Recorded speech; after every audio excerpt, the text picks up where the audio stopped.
તો સુરતના અડાજણ વિસ્તારમાં થયેલી 48 લાખ રૂપિયાની ગરફોડ ચોરીના કેસમાં પોલીસને મોટી સફળતા મળી છે। ગણતરીના કલાકોમાં જ આ ચોરીનો ભેદ ઉકેલીને આરોપીઓને ઝડપી પાડવામાં આવ્યો છે।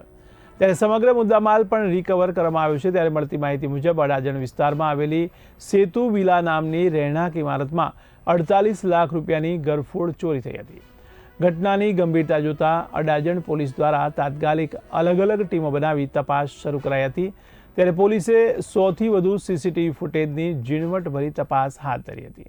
ટેકનિકલ સર્વેલન્સ અને લોકેશન ટ્રેકિંગના આધારે આરોપી દેવરાજ ઉર્ફે કાલુ પાટીલને સહારા દરવાજા ગરનાળા પાસેથી ઝડપી પાડવામાં આવ્યો હતો। પોલીસ તપાસમાં સામે આવ્યું છે કે આરોપીનો અગાઉથી પણ ગુનાહિત ઇતિહાસ છે અને તેના વિરુદ્ધ અગાઉ 7 જેટલા ગુનાનો રેકોર્ડ હોવાનું જાણવા મળ્યું છે। આરોપીએ ચોરી કરેલો મુદ્દામાલ ખંડેર ટાવરની અગાસી પર છુપાવ્યો હતો, જ્યાંથી પોલીસે 44 લાખ સહિત કુલ 48.85 લાખનો મુદ્દામાલ સંપૂર્ણ રીતે રિકવર કર્યો છે।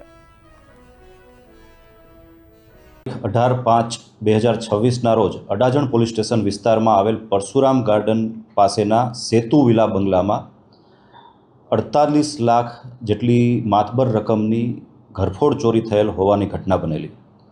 ઘટનાની જાણ થતાં અડાજણ તેમજ સુરત શહેર ક્રાઇમ બ્રાન્ચ સહિતના ઝોન 5 વિસ્તારના તમામ ઉચ્ચ અધિકારીઓ સાથેની ટીમો સ્થળ પર પહોંચી ગયેલ।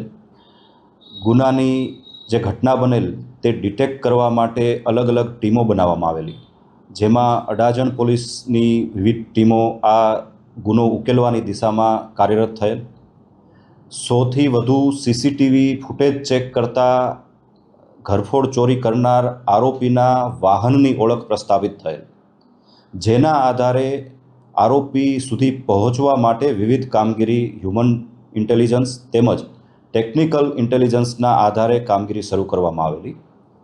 શરૂઆતમાં ગુનો કર્યા બાદ આરોપી મુંબઈ તરફ ભાગી ગયેલ હોવાની હકીકત જણાયેલ, જેના આધારે પોલીસની એક ટીમ મુંબઈ તરફ રવાના થયેલ।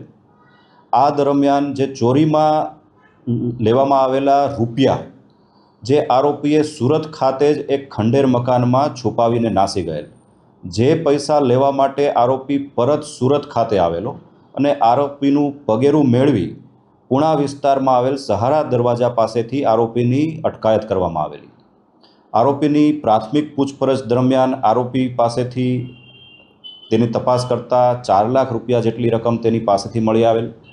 આ ઉપરાંત યુક્તિ પ્રયુક્તિથી તેની પૂછપરછ કરતાં રાંદેર વિસ્તારમાં આવેલ એક ખંડેર મકાનમાં આરોપીએ ચોરીની રકમ છુપાવેલી હોવાની હકીકત જણાયેલ, જેથી ત્યાં તપાસ કરતાં ચોરીની બેગ ઉપરાંત અન્ય કેટલાક સોના ચાંદીના દાગીના સહિતનો મુદ્દા માલ પણ મળી આવેલ છે, જે બાબતની આગળની પૂછપરછ